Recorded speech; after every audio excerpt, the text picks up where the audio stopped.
Ces dernières années, le nombre d'objets connectés liés à la santé ont explosé.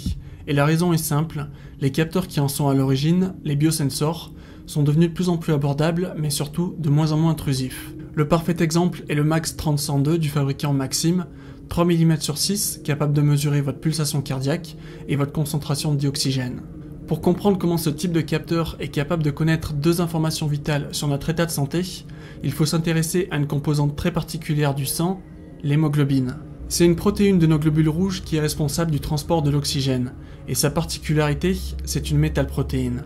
Elle comporte du fer. Et c'est cette propriété qui nous intéresse parce que ça lui donne la particularité de renvoyer des ondes électromagnétiques telles que la lumière. En exposant les vaisseaux sanguins grâce à une LED, l'hémoglobine va faire varier la quantité de lumière réfléchie, et c'est grâce à une photodiode extrêmement sensible qu'on est capable d'observer cette variation.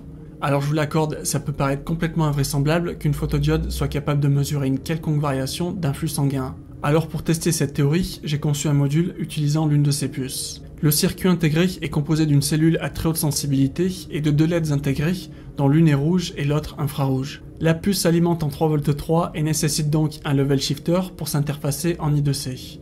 Comme le capteur se contente seulement de renvoyer les valeurs brutes mesurées par les photodiodes, pour détecter la pulsation cardiaque, il faut commencer par détecter des pics de valeur, et c'est à partir de la durée écoulée entre deux pics que l'on peut faire la conversion en pulsations par minute. Si au repos, votre pulsation cardiaque dépasse 100 pulsations par minute, il se peut que vous fassiez de la tachycardie. Si elle est en dessous 50 pulsations par minute, cela peut être de la bradycardie.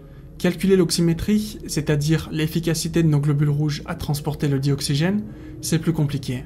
Il faut dans un premier temps déterminer l'amplitude de la variation et la valeur moyenne du signal de la composante rouge d'une part et de la composante infrarouge d'autre part. Et c'est à partir de ces quatre informations qu'il est possible de déterminer l'oxymétrie. Comprise entre 92 et 98%, elle est considérée comme normale, mais si elle est en dessous de 92%, cela peut être dû à certaines pathologies comme l'hypertension.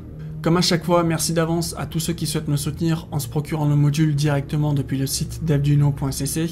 Et pour conclure, j'espère que cette courte introduction au génie biomédical vous a convaincu une fois de plus que l'électronique n'est pas seulement un domaine technique dédié au divertissement, mais bel et bien une science parfois dévouée à la détection et au traitement de certaines pathologies.